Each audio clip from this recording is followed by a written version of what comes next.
So dito nga po mga kalingap, ito pala talaga ang totoong dahilan ng paglipat ni Rose Ann ng school. So yan po yung ating pag-uusapan po mamaya mga kalingap.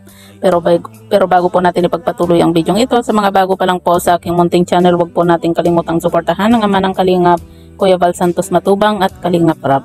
At paunawa, panoorin po muna ang full video bago mag-comment para malaman ang nilalaman nito. So dito nga po mga kalingap, kung hindi po tayo nagkakamali kaya nursing po ang kinuha nga po ni Rose Ann dahil nga po sa Ninang Marilyn nga po na kanyang sponsor nga po kasi yun din po yung gusto ng kanyang sponsor nga po dahil sabi nga po niya ipapasok nga daw po niya itong si Rose Ann sa hospital na pinapasukan niya kapag nakatapos nga daw po ito. Pero yun nga po mga kalingap, kumaga hindi na rin po nagparamdam nga po yung sponsor nga po ni Rose Ann, kaya naman nahihiya na rin po itong si Rose Ann dito kay Kalingap Rab kasi alam naman po natin kung gaano kalaki po yung gastusan sa pagna-nursing nga po at sa tuition fee pa lang po talagang malaki na po yung gastusan. Kumaga hindi po basta-basta yung perang ilalabas nga din po ni Kalingap Rab sa kanilang pagna-nursing nga po kaya naman itong si Rose Ann nga po ay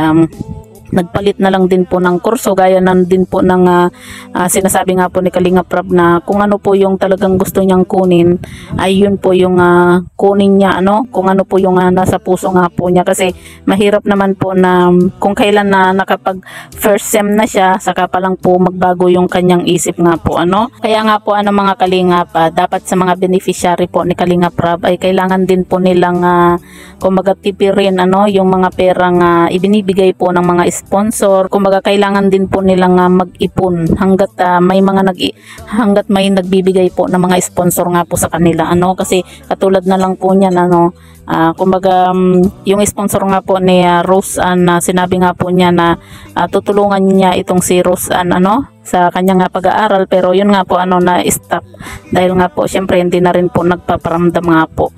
Kaya kailangan po talaga ng sa mga beneficiary nga po ni Kalingap Rab, kailangan po nilang mag-ipon at magtipid din po hindi yung porque may mga biyayang natatanggap po sila, isigi-sigi po sila kumbaga gala dito, gala diyan, gastos dito, gastos diyan, 'di ba? Kasi hindi po natin alam yung panahon. Lalo na 'di ba sa nursing, kung hindi po ako nagkakamali 4 years po 'yan, 'di ba? Hindi naman po hindi po natin masasabi kung hanggang kailan magbibigay po yung mga sponsor nga po nila, 'di ba? Kaya kailangan po talaga na magtipid hanggat maaari nga po mga kalingap. Kumbaga mag-ipon sila, mag-savings po sila, 'di ba? Hanggat may mga nag-i-sponsor nga po sa kanila. Kasi mahirap naman po 'yun, 'di ba? Yung kapag naumpisahan mo na yung kinuha mong kurso tapos bigla kang matitigil kasi wala nang maibibigay ang sponsor nga po Kaya kailangan po talaga na hanggat may mga sponsor po ay mag-ipon. Pero yun nga po mga kalingap, marami nga rin po ang humanga nga po dito kay Rose Ann nga po sa kanyang ginawa na nagpalit na lang po siya ng kurso kaysa naman po na ipagpatuloy niya yung kursong nursing tapos mahihirapan lang po siya, 'di ba?